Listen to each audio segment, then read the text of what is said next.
तो अभी जो हमारा टॉपिक है बेटा क्या क्या चीज़ है यहाँ पे, हम लोग देख रहे हैं यहाँ पे फंडामेंटल राइट्स। क्या देख रहे हैं? फंडामेंटल राइट्स मतलब इसकी बात करते हैं मौलिक अधिकार। मौलिक अधिकार मतलब कोई भी एक ऐसा अधिकार जो एकदम उसको बेसिक हो।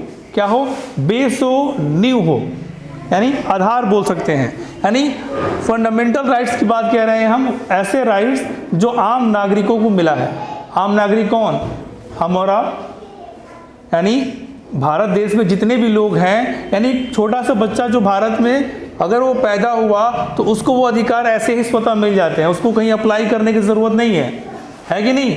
क्योंकि जो भी भारत में पैदा हुआ वो भारत के नागरिक हो गया।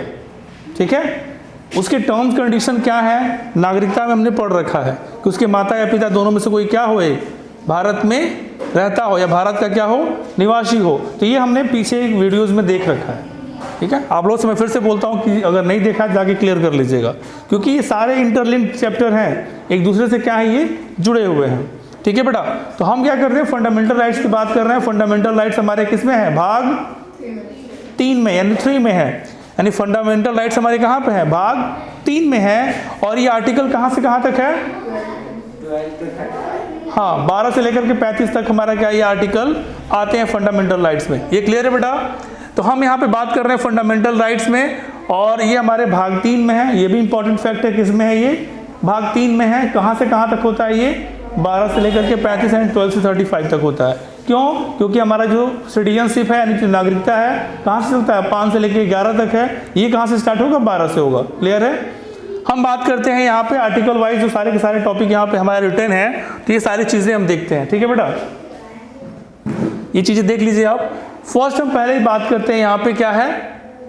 फर्स्ट हमारा आर्टिकल है यहाँ पे अनुच्छेद 12, यानी 12 जो अनुच्छेद है इसमें लिखा है परिभाषा। परिभाषा मतलब क्या? यानी ये जो मौलिक अधिकार होते हैं क्या होते हैं, इसका पूरा डिफिनेशन कहाँ दिया गया है? ये आर्टिकल 12 में यानी 12 में दिया है। ये क्लियर आप दिमाग में रखेंगे कि परिभाषा कहाँ है? आर्टिकल 12 में है। मौलिक अधिकार वही जो आम नागरिकों को दिए जाते हैं। ठीक है, ये आप ध्यान में रखेंगे। हम बात करते हैं अनुच्छेद 13 की। अनुच्छेद 13 में बेटा क्या है? हमने एक छोटा सा एक वर्ड लिखा है अल्पीकरण। अल्पीकरण को समझिए कि किसी चीज़ पे पाबंदी लगाना। क्या लगाना? पाबंदी लगाना, बंदिश लगाना। इसलिए लगाना कि वो कहीं मनमाना ना हो जाए। आपको अगर अधिकार दिया जा रहा है, आपको कभी कुछ पावर्स दी जाती हैं, तो कुछ लोग प्राउड ही हो जाते हैं कि मेरे को तो अधिकार है, मैं जहाँ मतलब मैं जो चाहूँ वो कर सकता हूँ। मतलब इस चीज़ पे बंदिश लगाने के लिए ये एक आर्टिकल रखा गया है। ध्यान रखेंगे आप। अल्पीकरण, चीज़ों को क्या करना? कंट्रोल में रखना। ठीक है, जैसे कोई आप ऐसा कानून या नियम नहीं बनाएंगे जिससे किसी दूसरे का क्या हो, मौलिक अधिकार का क्या हो, हनन ना हो। ये जरूर ध्यान रखेंगे। अगर कहीं होता है तो उसको हम लोग क्या कर देते हैं, गवर्नमेंट उसको इनवैलिड कर देती है, माने वो नहीं है। ठीक है, यानी कोई भी ऐसा कानून कोई स्टेट भी नहीं बना सकती जो किसी आम नागरिकों के क्या करे, अधिकारों को हनन करे। ये जरूर ध्यान देंगे। तो यानी जो अनुच्छेद 13 है बेटा ये क्या करता है? अल्पीकरण की बात करता है। ठीक है, कमांड रखने की उस पर। अब हम बात करते हैं 14 से बात करने से पहले आप इस टॉपिक को समझेंगे कि 14 में यहाँ से एक जो हमने एरो दिया है ये बताता है कि इस बीच में जितने भी आर्टिकल आते हैं किसकी बात करते हैं? इक्वालिटी की, समानता की बात करते हैं। यानी जो भी हमारे सोसाइटी में अप एंड डाउन है या जो भी हमारे ऊंच नीच की गैपिंग को दिखाती हैं उसको खत्म करने की, बंद करने की, हटाने की बात करती है। सबको एक समान लाने की बात करता है। अगर कहीं हो सकता है कि कोई आर्थिक रूप से कोई वर्ग बहुत कमज़ोर है तो उसको थोड़ा सपोर्ट दे के आगे लाने की बात होती है। जैसे आप देखते हैं कि हमारी गवर्नमेंट जो काफ़ी कमज़ोर लोग होते हैं उनको राशन वाशन भी देती है, या कुछ उसमें भी कई तरह के क्राइटेरिया, किसी को ज़्यादा मिलता है, कम मिलता है। वो इसीलिए दिया जाता है कि जो काफ़ी निर्धन है या आर्थिक रूप से काफ़ी कमज़ोर है उनको क्या करे, सपोर्ट दे के आगे लाया जाए। यानी सबको क्या किया जाए? इक्वल किया जाए। तो ये हमारे जो 14 से लेकर 18 तक के आर्टिकल्स हैं क्या बताते हैं? समानता की बात करते हैं। अब देखते हैं कि किन किन चीज़ों में कैसे समानता की बात होती है। हमारा अनुच्छेद 14 जो है ये बताता है यानी विधि के समक्ष समानता, यानी कानून के नज़र में हम सभी क्या हैं? समान हैं। यानी कोई ऐसा नहीं कोई काफ़ी निर्धन व्यक्ति जाए तो उसके लिए कोई कानून दूसरा होगा, कोई संपन्न व्यक्ति जाए तो उसके लिए दूसरा होगा, ऐसा नहीं है। कानून सबके लिए क्या है? इक्वल है। समझ में आया? कानून सबके लिए क्या है? इक्वल है। ठीक है, ये जरूर ध्यान में रखेंगे आप। और कानून हमें भी क्या करेगा? समान समझेगा। ठीक है, यानी हम ऐसा नहीं है कि वो किसी के साथ भेदभाव करेगा, वो सबके लिए क्या है, इक्वल की बात हो रही है। यानी 14 में क्या होती है, कानून के सामने सभी क्या है, बराबर है, समान है। ठीक है। 15 की बात किया जाए, अनुच्छेद जो 15 है हमें ये बताता है कि जाति, धर्म, लिंग तथा जन्म स्थान के हम स्थान पे जन्म स्थान के कारण हम किसी के साथ भेदभाव नहीं करेंगे। कई बार लोग बोलते हैं ना कि ये बिहार का है, बिहारी ये वो, एक अन्य ये बिहारी है, कपड़े के भेदभाव से या ऐसा कुछ, तो ये ऐसा नहीं, ऐसे ही कुछ दूसरे स्टेट्स के भी लोग होते हैं। तो हम किसी के उसके जन्म स्थान, पहनावा के या धर्म के अनुसार हम भेदभाव नहीं करेंगे, हम सबको क्या कहेंगे, इक्वल दिखाएंगे। ठीक है, सभी को हम सेम रिस्पेक्ट देंगे, क्या करेंगे, समान रिस्पेक्ट देंगे, सबको हम समान इज्जत करेंगे। ठीक है बेटा, यानी जाति, धर्म, लिंग, यानी स्त्री पुरुष या इनके आधार पर भी भेदभाव नहीं होना चाहिए, धर्म के आधार पर भी नहीं, हिंदू मुस्लिम सिख ईसाई इनके अनुसार भी भेदभाव नहीं होगा, और कास्ट के अनुसार भी क्या होगा, नहीं होगा। यानी यहाँ पे जो भेदभाव की बात हो रही है इसको समाप्त करने की बात हो रही है, जो एक सबसे बड़ा हमारे सोसाइटी में क्या है, समस्या है। तो इसको समाप्त करने की, यानी उसको बैलेंस में लाने की बात हो रही है। यानी यहाँ पे क्या हो रही है, समानता की बात हो रही है। लोक नियोजन में देखा जाए, हमारा जो ये 16 आर्टिकल है, जो आर्टिकल 16 है वो क्या बताता है, लोक नियोजन।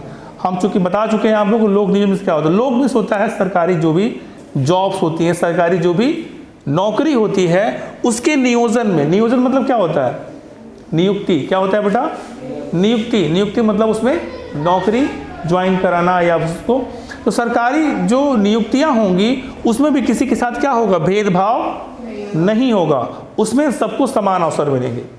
ऐसा नहीं होगा कि किसी धर्म को या किसी जाति को विशेष आरक्षण मिले और किसी को हम ध्यान ना दें, यानी सबको क्या होगा, समान अवसर मिलेंगे। ठीक है बेटा, बस उसके जो मापदंड हैं, जो क्राइटेरिया है वो आपको फुलफिल करना ज़रूरी है। ठीक है, अब ये नहीं कि हमको तो नौकरी चाहिए, देंगे क्या नहीं, ऐसा नहीं होगा। आप भाई एलिजिबल हैं, अगर आप उसके योग्य हैं तो आपको वो नौकरी मिलेगी, उसमें कोई भेदभाव, यानी कोई भी गवर्नमेंट जॉब होगी किसी के साथ भेदभाव नहीं करेगी, सबको समान अवसर है, किसमें, सरकारी नौकरियों में।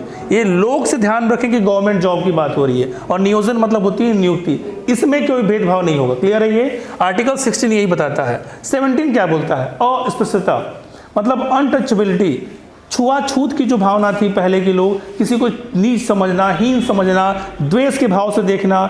जैसे पहले के लोग देखते थे कि कहीं तालाब हो, कुआं हो तो दूसरे जाति के लोग पानी नहीं भर सकते हैं, ऐसी भी आपने सुना होगा। तो इन चीज़ों को खत्म करने की बात इसमें कहाँ पे है, आर्टिकल 17 में। आप ये देख रहे होंगे 14, 15, 16, 17, यहाँ तक में सब में क्या बात की गई है, क्या दिख रहा है, इक्वालिटी की बात हो रही है। समाज में जो सोसाइटी में जो अप एंड डाउन है उसको मेंटेन या उसको जो गैपिंग है उसको भरने की बात कही जा रही है। क्लियर है यहाँ पे। तो ये 17 में ये दिख रहा था आपको, क्या है, अस्पृश्यता की बात हो रही है, जो ये छुआछूत की भावना है, जो ज़्यादातर कहाँ दिखता है, कहाँ दिखता है बेटा, जातिगत समीकरणों में ज़्यादा दिखता है। आप देखते होंगे ये चीज़, छुआछूत की भावना कहाँ होती है ज़्यादा। पैसा अगर कोई नॉर्मली कोई निम्न वर्ग का भी काफ़ी संपन्न हो गया तो वो ठीक है, लेकिन जो कास्ट वाइज है इसकी वजह से क्या होता है, छुआछूत की भावना बहुत पहले थी। वो किस वजह से समाप्त हो सकता है, वो एक ही वजह से समाप्त हो सकता है, बस एजुकेशन, शिक्षा की वजह से ही। आप पढ़ लिख के खुद को बदल सकते हैं, सोसाइटी में परिवर्तन ला सकते हैं। ठीक है बेटा, तो जितना देखिए पहले शिक्षा बहुत कम था, अभाव कम था, मतलब पहले की जो एजुकेशन था बहुत कम था। तो जब कम था तो उस समय ये चीज़ें बहुत ज़्यादा थी। जो लोग क्या हुए, एजुकेटेड हुए, ये चीज़ें धीरे धीरे समाप्त होना शुरू हो गई। तो यानी यहाँ पे जो ये अंत करने की बात हो रही है, ये बता रहा है कि जो सोसाइटी में ये चीज़ें हैं उसको भी क्या किया जाए, हटाया जाए, यानी कम किया जाए। यानी यहाँ पे जो इनबैलेंस है उसको बैलेंस में लाया जाए। ठीक है बेटा, 18 की बात देखा जाए। 18 का मतलब है उपाधियों का अंत। उपाधियाँ क्या होती हैं, देखिए पहले के जो राजा महाराजा अपने पीछे बड़े बड़े उपाधि लगाते थे, महाराजाधिराज क्या क्या क्या, वो दिखाता था क्या, उनको बड़ा, और बाकी लोग छोटे हो गए। फिर तो यहाँ भी क्या हो गया, यहाँ भी इम्बैलेंस हो गया। तो उपाधियों को अंत करने की बात आर्टिकल 18 में है, ये ध्यान में रखेंगे। आर्टिकल 18 ये बताता है उपाधियों को अंत करने की, किसकी, उपाधियों को अंत करने की बात आर्टिकल 18 बताता है। ठीक है बेटा, अब ये बात समझेंगे, उपाधियों का अंत। अब इसका मतलब ये नहीं कि भारतीय, देखिए उपाधि, बहुत सारी उपाधियाँ भारतीय गवर्नमेंट भी देती है, जैसे पद्म विभूषण होता है ना, वैसे ही बहुत सारे सम्मान हमारे भारतीय गवर्नमेंट भी देती है। तो उन उपाधियों की बात नहीं हो रही है। ठीक है, बात समझ में आ रही है। कुछ केसेस में हम उपाधियां रख सकते हैं, जैसे कौन है, शिक्षा के क्षेत्र में मैंने बताया था, शिक्षा के क्षेत्र में जैसे टीचर हैं, प्रिंसिपल हैं, प्रधानाचार्य जो है वो लोग रखते हैं, अध्यापक हैं जो सर या मुझसे बोलते हैं, तो एक तरह से ये भी उपाधि है, लेकिन ये लोग रख सकते हैं शिक्षा के क्षेत्र में। और किसमें, सेना के क्षेत्र में, किसमें, सेना के क्षेत्र में भी जो भी उपाधियां हैं, जैसे मेजर, कर्नल, ब्रिगेडियर, ये जो लोग भी होते हैं, उनकी उपाधि भी वो जेन्युइन है। देखिए एक केसेस और भी होता है, अगर कोई बाहर का देश किसी व्यक्ति को उपाधि देता है, ठीक है, तो ये भी एक समस्या आ गई कि वो रखेगा कि नहीं, तो वो नहीं रख सकता। वो रख कब सकता है, जब वो राष्ट्रपति से क्या लेगा, ऑर्डर लेगा, तब वो रख सकता है। यानी वो उपाधि जो बाहर से कोई दूसरा देश देता है, उसके लिए आपको प्रॉपर ऑर्डर लेना पड़ेगा। यानी आप यहाँ देख रहे हैं कि 14, 15, 16, 17 और 18 ये किसकी बात कर रहे हैं बेटा, इक्वालिटी की। तो आप इसको प्रॉपर तरीके से देख लेंगे, ठीक है। हम आगे देखते हैं, यहाँ पे आप देखेंगे कि यहाँ पे हमने एक एरो दे रखा है, जो 19 से लेकर के 22 तक के जितने भी आर्टिकल हैं, ये किसकी बात करते हैं, स्वतंत्रता की। किसकी बात करते हैं, 19 जो है ये पार्ट्स वाइज है, क्या है, उसमें छोटे छोटे पार्ट्स भी हैं, सारे पार्ट्स को हम समझेंगे। उसमें नागरिकों को अधिकार कैसे मिलते हैं, कैसी स्वतंत्रता की बात होती है। पहला उसका भाग में है अभिव्यक्ति। देखिए अभिव्यक्ति क्या होती है, अपने बातों को व्यक्त करना, ठीक है बेटा, यानी अपने विचारों को व्यक्त करने की आज़ादी आपको 19 देता है। स्वतंत्रता किस चीज़ की है, अपने विचारों को व्यक्त करने की। दूसरा इसमें है सभा, हम कोई सभा कर सकते हैं, कुछ लोगों को इकट्ठा करके मीटिंग कर सकते हैं, ठीक है, मीटिंग कर सकते हैं, बट उसमें एक टर्म्स है। टर्म्स ये है कि आप बिना हथियार के करेंगे। मैंने बताया था, ये नहीं कि हथियार लेकर बैठ गए और थोड़ा सा हुआ ना तो बस बवाल स्टार्ट। तो ये क्या मतलब है बेटा, कि आपको ये बताया गया है कि शांति तरीके से सभा करने की आपको आज़ादी है, शांति तरीके से। अभी लेटेस्ट यहाँ पे NTPC के क्या बोलते हैं, नौकरी के लिए बहुत ज़्यादा यहाँ पे भगदड़ हुआ पटना में या इलाहाबाद में, तो वहाँ पे ठीक है आप अपनी रख सकते हैं, लेकिन बच्चों ने क्या किया, तोड़ फोड़ भी स्टार्ट कर दिया। तो बेटा आप कर सकते हैं, लेकिन तोड़ फोड़ उचित नहीं है ना।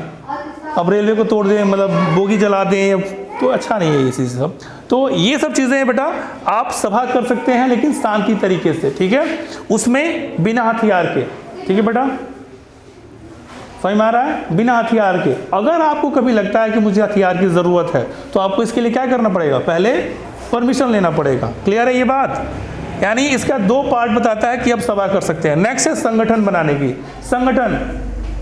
संगठन मतलब कि कोई भी आप ग्रुप बना सकते हैं, कोई भी आप समूह बना सकते हैं। समूह कैसा, कोई पार्टी बना सकते हैं, वो राजनीतिक पार्टी हो सकती है, कोई NGO बना सकते हो, कोई ट्रस्ट बना सकते हो। देखो NGO और ट्रस्ट दोनों अलग चीज़ें हैं, इसके ऊपर हम प्रॉपर वीडियो में समझाएंगे और आपको एक क्लास में बताएंगे कि NGO और ट्रस्ट क्या होता है।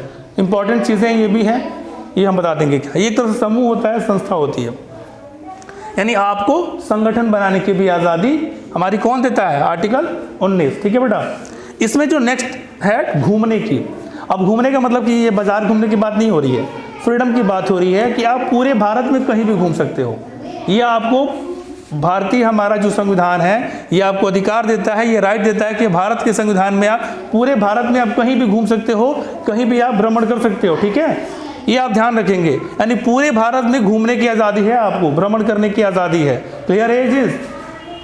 तो यानी कोई आप उसके लिए रोक नहीं सकता है। यानी कोई स्टेट ये नहीं बोलेगा कि आप पंजाब के हो तो यूपी में मत आओ, या यूपी के हो तो राजस्थान में मत जाओ। आप पूरे भारत में घूमने की आज़ादी रखते हो। अब बात होती है बसने की। किसकी बात हो रही है यहाँ पे, बसने की। यहाँ पे किराए पे रहने की बात नहीं हो रही है। बहुत लोग आते हैं, काम पड़ता है, रेंट पे रहते हैं, कहीं जाते हैं, होटल में रहते हैं, तो वो तो क्या हो गया 2-4 दिन की बात। लेकिन भारतीय संविधान हमको आज़ादी देती है कि हम कहीं भी जाकर के परमानेंट स्टे कर सकते हैं, ठीक है बेटा। यानी कहीं भी आप बस सकते हैं। ये आज़ादी कौन देता है आपको, आर्टिकल 19 देता है। क्लियर है बेटा ये, ठीक है। नेक्स्ट टॉपिक यहाँ पे है संपत्ति। संपत्ति को देखिए हमने क्रॉस कर दिया है। क्रॉस करने के रीजन है कि ये क्या किया गया है, यहाँ से हटा दिया गया है। देखिए ये है क्या चीज़ बेटा, फंडामेंटल राइट्स है। यानी ये आम नागरिकों को अधिकार दिया गया है। इसमें कोई भी हस्तक्षेप, कोई छेड़छाड़ नहीं कर सकता। इसे कोई ये नहीं कह सकता कि आप ये नहीं करोगे। बात समझ में आई। तो ये फिर हटा क्यों, इसको समझेंगे हम। संपत्ति के अधिकार को यहाँ से हटा दिया गया, फंडामेंटल राइट्स को। ये मूल अधिकार से क्या बन गए, क्या बन गए बेटा, लीगल राइट्स। क्या बन गए, लीगल राइट्स को हिंदी में बोलते हैं कानूनी अधिकार। क्या बोलते हैं यहाँ पे, अब दोनों को अंतर समझिएगा। इसमें कोई चेंजेस नहीं हो सकता। लेकिन लीगल राइट्स में ये है कि ठीक है, आपकी संपत्ति है, आप उसके मालिक हैं, लेकिन अगर हमको ज़रूरत पड़ा, हमको मैंने किसको, गवर्नमेंट को, सरकार को अगर ज़रूरत पड़ी तो वो उसका अधिग्रहण कर सकती है। जैसे कोई अगर रोड बन रही है और ये बोलेगा कि हमारे बीच में कोई खेत पड़ गया, वो बोलेगा मैं नहीं दूंगा, हमारे दादा परदादा की निशानी है, हम क्यों देंगे भैया आपको, तब तो सरकार के लिए समस्या खड़ी हो गई ना, क्योंकि बोले कि मेरे फंडामेंटल राइट्स है, आप कैसे छीन सकते हो उसको, नहीं छीन सकते ना अगर फंडामेंटल राइट्स है तो अब ये तो भाई जो हमारे जो भी व्यवस्थाएं हैं, इस व्यवस्था में तो है कि कोई इसमें हस्तक्षेप कर ही नहीं पाएगा, तो ये समस्या बड़ी गंभीर हो गई थी। हम बात करते संपत्ति बेटा कैसा है, ये हमारी अब क्या हो गया, ये लीगल राइट्स है, ना कि हमारी फंडामेंटल राइट्स है। क्यों, ये हमने आपको बता दिया, क्यों ये हमने बता दिया।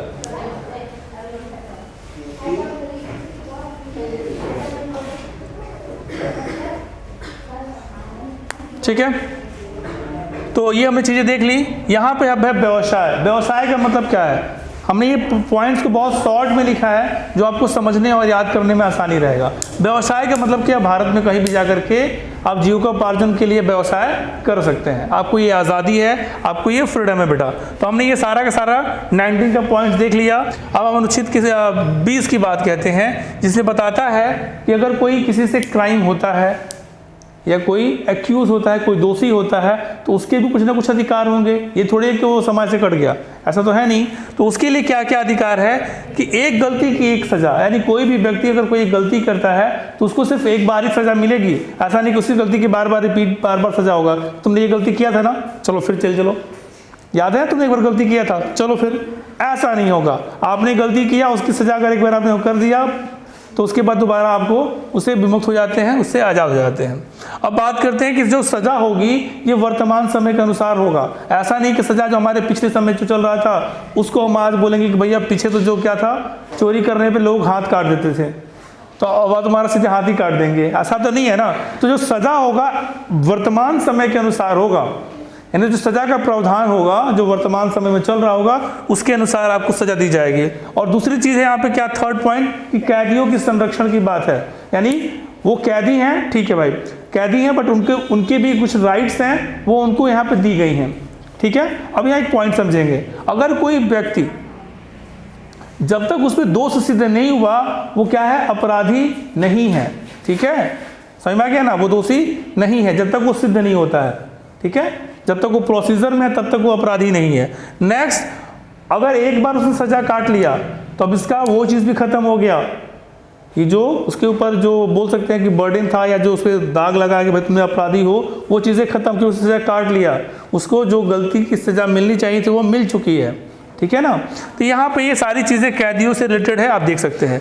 नेक्स्ट यहाँ पे है आर्टिकल 21 जो क्या बताता है, प्राण एवं दैहिक स्वतंत्रता। ये आप चीज़ों को समझेंगे, प्राण एवं दैहिक स्वतंत्रता यानी लाइफ एंड लिबर्टी की, आज़ादी की बात हो रही है, अपने जीवन की। अब ये बात समझना, लाइफ एंड लिबर्टी का मतलब यहाँ पे क्या होगा, आपकी जो अपनी जीवन है ना वो भी आपका अपना नहीं है, यानी आपका जीवन है, आप खुद उसको खत्म नहीं कर सकते।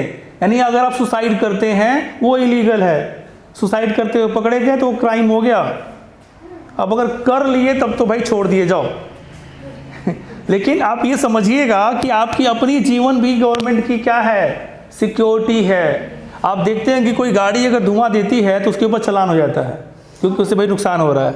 आप ये बोले कि गाड़ी तो मेरी है, हम जैसे चाहें वैसे चलाएं। अब एक चीज़ और सोचिए, लोग गाड़ी चलाते हैं बिना हेलमेट के चलते हैं, तो इसे बोल सकते हैं कि भाई मेरी लाइफ, आपको क्या टेंशन है, लेकिन नहीं भाई, वो रिस्पॉन्सिबिलिटी गवर्नमेंट की है, तो उसकी आपकी सेफ्टी के लिए आप ही से चालान काटा जाता है। कटता होता है कि नहीं ये बात, यानी आप अपनी लाइफ भी आपकी नहीं है, गवर्नमेंट की क्या है, सिक्योरिटी में है। आप क्या अपना प्राण भी आप नहीं ले सकते हैं, यानी सुसाइड करना भी इलीगल है, ये आप बात समझेंगे यहाँ पे। तो यहाँ पे क्या होगी, प्राण एवं दैहिक स्वतंत्रता, यहाँ पे ये बताता है आपकी सेफ्टी की बात होती है। यहाँ पे एक पॉइंट जोड़ा गया, निजता का अधिकार। निजता का अधिकार का मतलब होता है सिक्योरिटी, प्राइवेसी की बात हो रही है, यानी आपकी जो प्राइवेट चीज़ें हैं, प्राइवेट मतलब कोई मैटर है कोई डिस्क्लोज नहीं कर सकता, इसमें कॉल रिकॉर्डिंग करना ये सभी सारी इलीगल है। ठीक है, यानी किसी को कुछ मतलब वीडियोस क्लिप वायरल करना बिना उसकी अनुमति के क्या होगा, ये प्राइवेसी के खिलाफ होगी उसके, तो यहाँ पे ये आपको आज़ादी मिलती है निजता का अधिकार। क्लियर है बेटा ये? ठीक है। हमारा ये आर्टिकल 21 में एक पॉइंट जोड़ा गया, शिक्षा का अधिकार। क्या जोड़ा गया बेटा? बहुत इंपॉर्टेंट फैक्ट्स हैं और एग्जाम में ये पूछे ही जाते हैं और कितनी बार पूछे गए हैं, कोई लिमिट्स नहीं है, तो एकदम को माइंड में रखिएगा। ये है शिक्षा का अधिकार, आर्टिकल 21 के फर्स्ट में जोड़ा गया, क में जोड़ा गया। ये देखिएगा, ये पहले से नहीं था, ये 86वां संविधान संशोधन जो हुआ था सन 2002 में हुआ था, उस टाइम इसको जोड़ा गया। ठीक है, ये उसको जोड़ा गया, मतलब ये प्रावधान तो डाल दिया गया, लेकिन वो वहां से वर्किंग में नहीं आया। वर्किंग में कब आया था? 1 अप्रैल 2010 में। कि ध्यान में रखेंगे कि ये लागू कब से हुआ था? 1 अप्रैल 2010 में लागू हुआ था। क्या चीज? Right to education. क्लियर है बेटा ये? ठीक है। अब अनुच्छेद 22 करते हैं, ये भी लेटेस्ट एग्जाम में आया हुआ था, अभी सीटेट्स में आए हुए थे ये सब क्वेश्चंस। यहाँ पे गिरफ्तारी से संरक्षण की बात हो रही है। अगर कोई गिरफ्तार कोई व्यक्ति हो गया तो उसके लिए क्या क्या आज़ादी है, तो यहाँ हम देखेंगे। सबसे पहले कोई व्यक्ति अगर किसी को कोई गिरफ्तार करने अधिकारी आता है तो आपके पास अधिकार क्या क्या है? पहला अधिकार बेटा कि आपको वारंट जारी होता है। उस वारंट में क्या होता है? वारंट में होता है कारण। आपको कारण जानने का अधिकार है कि कोई अगर कोई गिरफ्तार कर रहा है तो क्यों गिरफ्तार कर रहा है, ये आपको ये अधिकार है। आप उससे पूछ सकते हो कि मुझे गिरफ्तार क्यों कर रहे हो, यानी आपको कारण जानने का अधिकार है। नेक्स्ट इसमें है कि 24 घंटे के अंदर आपको न्यायालय में, कोर्ट में प्रस्तुत किया जाएगा, ले जाया जाएगा। ठीक है, यानी विदिन 24 आवर्स, यानी 24 घंटे के अंदर ही आपको कोर्ट में ले जाना। ये क्या है? मैंडेटरी है, मजबूरी है ले जाने की। अब अगर कुछ थोड़ा सा लेट हो जाता है, ट्रैवलिंग हो जाएगी, मान लीजिए यहाँ से किसी को लखनऊ लेके जाना है, वो 24 घंटे से कुछ ज़्यादा टाइम उसका इधर उधर ट्रैवलिंग में लग गया, तो वो ट्रैवलिंग टाइम इसमें काउंट नहीं होता है। ठीक है ना, तो ये चीज़ें ध्यान रखेंगे। एक लास्ट पॉइंट है कि अपने पसंद के वकील को रखने की आज़ादी आपको होगी, यानी आप अपने सेफ्टी के लिए, अपने बचाव के लिए कोई पसंद का वकील भी रखने की आपको आज़ादी यहाँ पे मिलेगी। बेटा यहाँ पे हमने आर्टिकल कहाँ से 12 से 22 तक हमने देख लिया। ठीक है, आर्टिकल हमने 22 तक देख लिया और हमारा आर्टिकल कहाँ तक है? 35 तक। तो जो रेस्ट हमारी जो भी होगी वो हमें अगले क्लास में चीज़ों को हम क्लियर कर लेंगे। यहाँ तक आई होप सारी चीज़ें क्लियर हो गई। हमारा 12 में क्या था? परिभाषा, 13 में अल्पीकरण, 14 से 18 के बीच में क्या है हमारा? राइट टू इक्वलिटी, और यहाँ पे 19 से 22 तक क्या है बेटा? राइट टू फ्रीडम, स्वतंत्रता की आज़ादी। आप निश्चित तौर पे इसको एक दो बार देख लीजिएगा, वीडियो को जरूर एक बार देखिएगा ताकि जो भी पॉइंट्स आपके क्लियर हो जाए। ठीक है, और बहुत इंपॉर्टेंट है, एकदम दिमाग में रखिएगा, बेशक इसको 1 से 2 बार आपको देखना पड़े, जरूर देख लीजिएगा। ठीक है, अगली क्लास में मिलते हैं।